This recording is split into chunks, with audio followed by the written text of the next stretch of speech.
I feel accepted. I just, it's different. Love and Liberation has six awards this year. Jazz Japan Award, the Gil Biles Award for UK. There's so many. This award. And I feel accepted because all of these songs on this album are mostly my original composition. So these are my experiences. I'm a mother, I'm a teacher, I'm a seamstress. I do a lot of things, and I feel like my art is now finally being accepted. A lot of people come to my shows and they say, oh, I feel loved and I feel liberated and thank you for your message. But there's a different perspective now, and now I know that more people will be listening to me, especially Black people, because I just received an NAACP award. So I'll definitely make sure to keep it going. I feel like I was passed the torch, and now I have to, keep that going. So I hope to do that. Because we all work so hard, building it from the beginning. And so for me, as a whole, for us to be appreciated knowing that the NAACP members voted for us, that truly makes us a favorite of the people. And for me, that means so much. No, I would only add that it's a great honor to be recognized by our family, by our culture, and the fact that we have poured so much of ourselves into it, and then Ms. Winfrey and Craig Wright put so much intentionality into the kinds of stories that we were telling. That to be recognized like that is an honor, and we're so happy. And how about to be recognized for playing some strong women on network television? Come on with that! Come on! Let's have an amen for that. Yes! I mean, it's so very rare to have a family of strong women. Yeah. Well, I don't know about Cherry. No, but she's strong-willed. Yeah.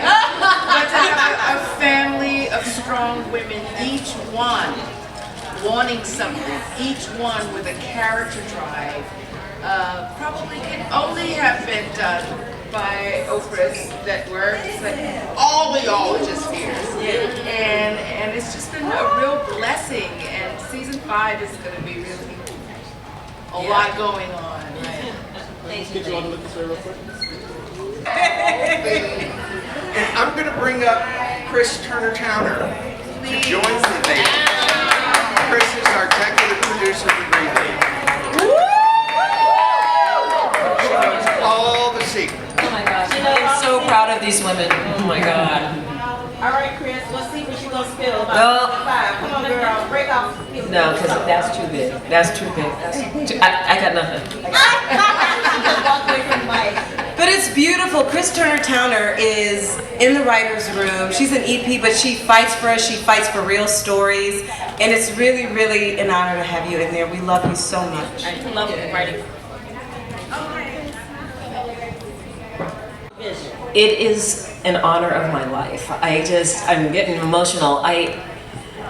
You write something and it's in your head, and then when it goes through their process and you see it on screen in the dailies, you're just like, did I do that?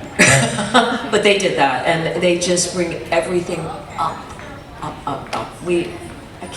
I wish the other writers were here, because they're amazing.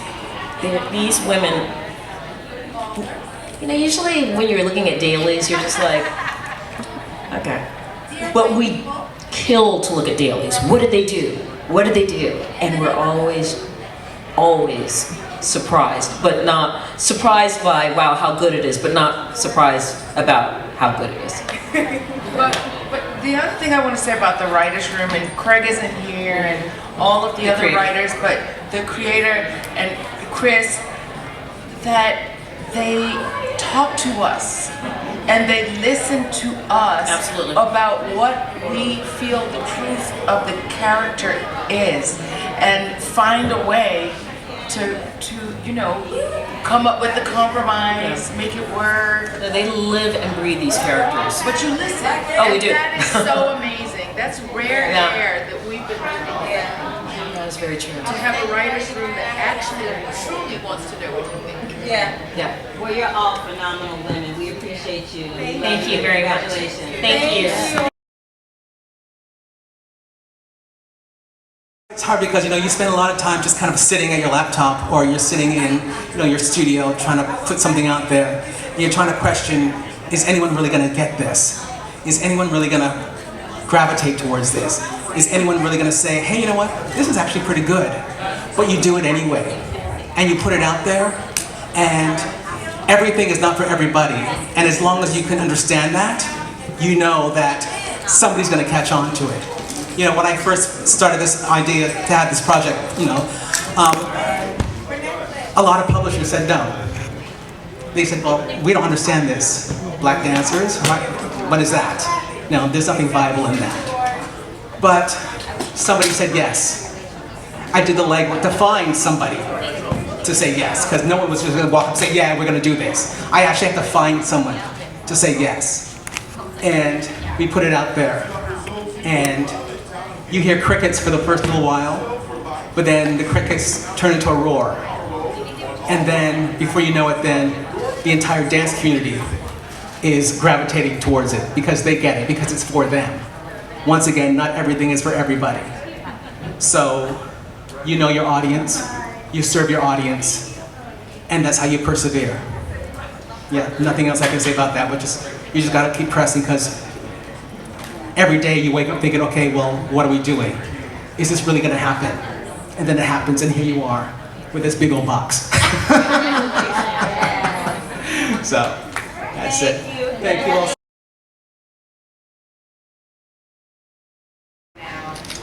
In the nation. So no, actually I was just having a conversation about with my husband recently, trying to figure out just what, where we want to put our focus. I feel like I want to do something in there too. I don't know what, but I feel like we need help there, and I really feel like my heart is telling me to focus on Black young men. That's where my heart is leading. But we'll see. But no. Can you ever do it? No. I would say no. And y'all make it look so easy, right? So, what advice would you give to someone who may want to have these conversations with their family, to discuss different topics and things that's going on amongst their family, but they don't know how to? You know what? You have to be gentle. You have to be gentle and compassionate. And there has to be some self-healing first, and some understanding of yourself before you can approach a lot of these conversations with them. So it's a very sensitive, area, and you just have to be careful and patient. So at age 66, career change, what gave you the strength to say, okay, I can do this. I can actually move on from what I've been doing or what I am used to doing and make this change at this age? Because a lot of times women may not feel comfortable making that change. What inspired you? Jada. I mean, I trust her. She had control of the concept of the programming, the topics. We were going to be filming in her house, with my daughter and my granddaughter. I couldn't be in a more comfortable position. But, absolutely it was Jada. Adrian, you're absolutely an inspiration for all of us.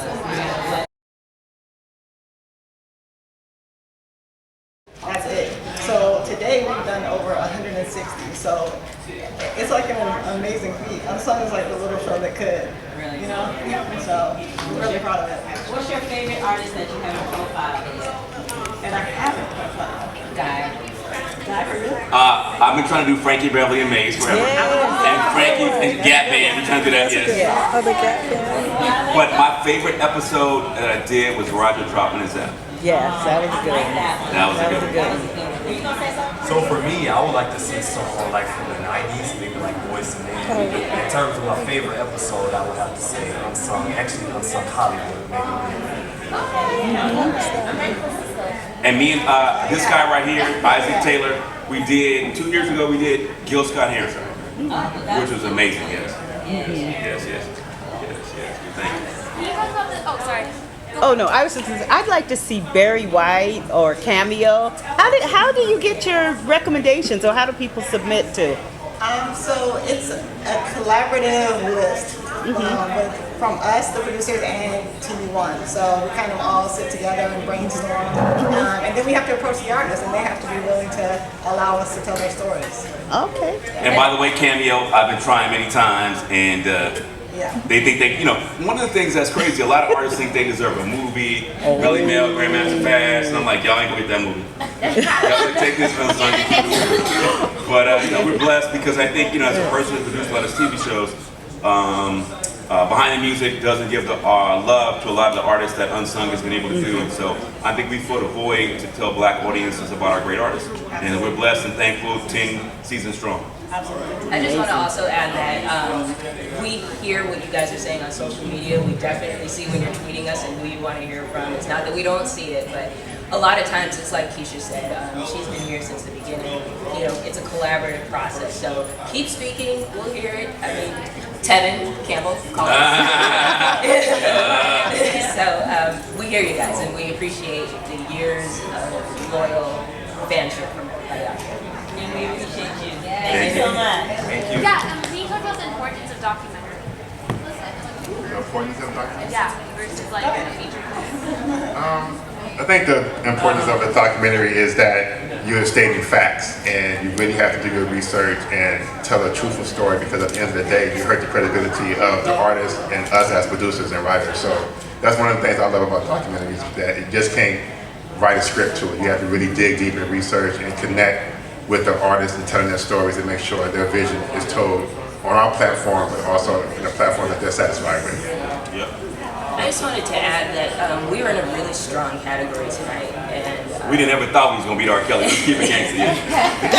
I think it's very important to acknowledge Dream Hampton and the team of Surviving R. Kelly, because we a lot of times get to document the good part of entertainment and the fun parts of entertainment, but I think culturally we're facing a time of reckoning where we have to also accept that there are sometimes some very ugly parts to the entertainment industry, and I just thought that what they were doing was extremely courageous, and I think they should be acknowledged, and we appreciate it, black women appreciate it, black women who've been victims appreciate it, and so congratulations to them, they did something amazing. Thank you. Thank you guys.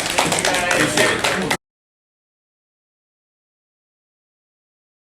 She got my box, but that's okay. We ain't gonna talk about that.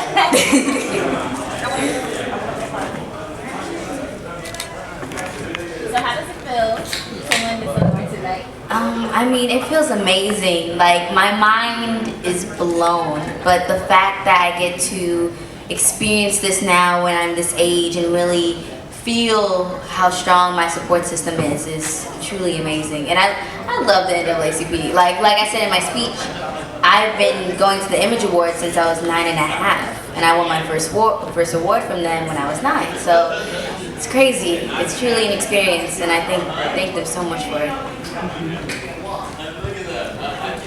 Okay. Hello.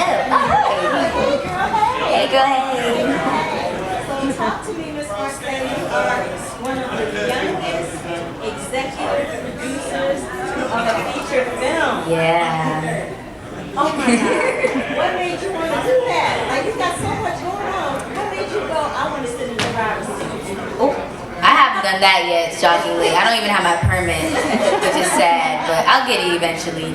But the fact that I get to do it is amazing. Like, the title doesn't even matter to me. The fact that I get to, like, be myself in front of like a career that's so big and really have the opportunity to create my own content, to produce my own content, to actually have a production company full of smart and amazing talented people is something that I would never expect in a million years that I would do. Like, I've always been a creator since I was young, like whether it's like singing all over the place or writing comic books or whatnot, but like this is pretty next level. So it's cool to tell my grandkids. I'm excited for that. I'm excited. You already talking about your grandkids. I'm talking about my grandkids, you know. They gonna love their grandma. I actually have one more question. You mentioned, you've been in the industry since a young age, right? Yeah. What advice would you give to other young talents navigating in the industry?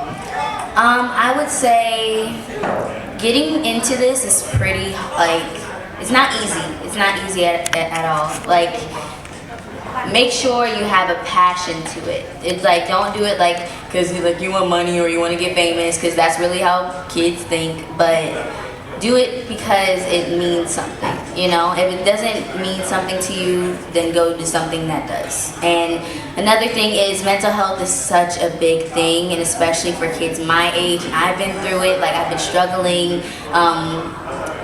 But there's something that's strong there. Like, you really have to make sure your mental stability is strong before you can get into something that is super out of the ordinary. You never know what's gonna happen type. So, I'm learning every day. I'm 15 years old, so of course it's not gonna be like I'm better now type situation. But that would definitely be my advice. Make sure you stay true to yourself and be comfortable in your space before you get into something that is as big as this. Thank you so much. Thank you.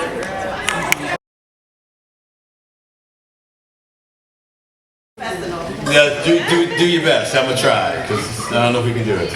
All right. Mama. Going from being like a dancer and dream girl, Right? to an NAACP image award.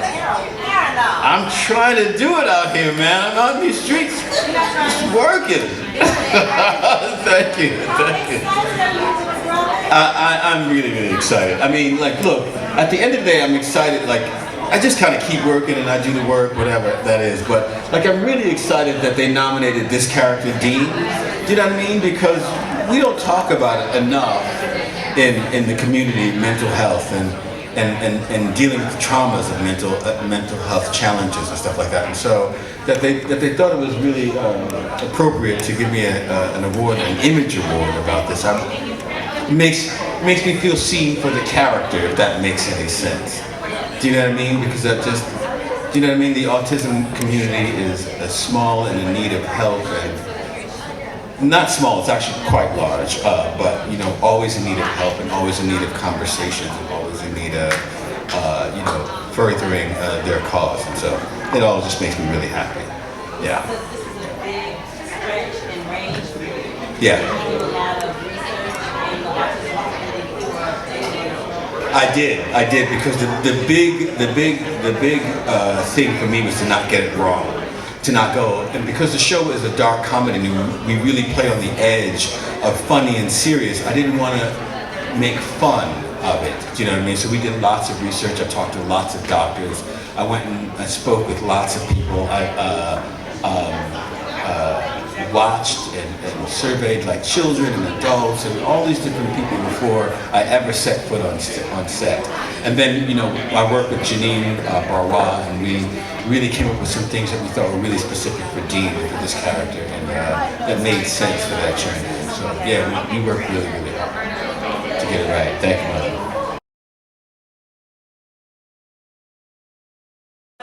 Hello. Family reunion, Netflix. Last show, first win, out the gate. How you feeling, Mama? It feels good.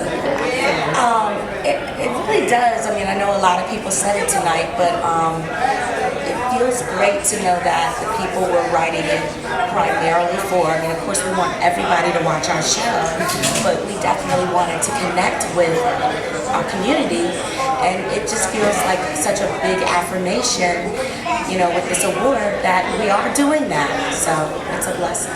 Let's speak to the fact that there were 11 female filmmakers this year. I think by being quick to support stories told by women, You know, it's easy, we're busy, you go, oh, I'll watch it later, or I'll go to the movies later. But if we make it a point of saying we are interested in these stories, we will spend our money on these stories, I think green always talks. Oh wow, there's a lot, but I think one of my very favorite is something that we repeat almost every week that we tape, and that's we all get together in the middle of the taping and we do the electric slide. Yeah, we do. It's family. Okay. Thanks, you guys. Great. This is literally like my first award show I've been to, so I feel good. Thank you. Yeah, I won a couple things tonight. That's great. Thank you. I don't never win, so this is crazy. Like to have 2 trophies in one night is amazing. What does it feel like to go from, doing your stand-up comedy and now winning these awards as an actor? Because those are 2 very different things. 2 totally different things. It's just, it just shows, the testament of just hard work. And I don't want to sound all cliche, but it really is. Like, this is my 2nd time being nominated as a supporting actor, and the first time I lost against Lawrence Fishburne, and I just was like, at least I was in the category with him. And then tonight I was in the category with him again, so I just knew he was gonna win. And when they called my name, I was like blown away, like word, like wow. And then I sat there all night and I kept going, hell no, like to myself. I just kept going, hell no, hell no. So it's been amazing. It's been great. It's been great. What does it mean to be a college at the NAACP awards versus maybe other awards that are not black? Man, black people are the hardest people to satisfy to me. If black people like you, then man, anybody gonna like you after that. Black people like you, so I just appreciate, us honoring us and where we might not get this platform anywhere else, and so it's just beautiful to have that and to be acknowledged for the work that we do, so I'm still lost for words, but it's cool though, it's cool. I'm happy. Good? People take it home for acting or television shows, but not, usually literary. Well, these books become movies, they become TV shows, they become other things, so, books are important. And one reason I wrote this book is because there are not many YA books that actually feature African American characters. The numbers are very, very low, less than the percentage of the population. So I thought it was very important for people to have books with black characters that they can read when they're of YA age. So I wrote Around Harvard Square because of that. And also, always telling black kids, go to college, but then we don't have books about black kids in college. So one reason I wrote Around Harvard Square is to address that very issue of showing and representing us in college, in Ivy League institutions, and showing the kinds of things we go through there. And the one other thing about the book that I think is very important is the fact that we're going through this whole scandal with admissions that's across the country, and we're seeing people maybe cheated on the way they got into college, and this book also deals with that. The shortcuts, the cheating, the way sometimes people get into Ivy League schools in a way that's not fair, that cheats the rest of us who are getting there through hard work. So I thought it was important to write a book about that. And it's a fun book. And it's for kids, it's for younger readers, and it's also fun. But it deals with some very serious issues about classism, racism, sexism on campus. But it's fun. So you'll laugh too. Were you always a writer? Thank you. I've been a writer for a long time. I've been a writer since I was a kid. I've written other books. I wrote another book that was nominated for an NAACP Image Award about 10 years ago now, called Before the Legend, The Rise of Bob Marley.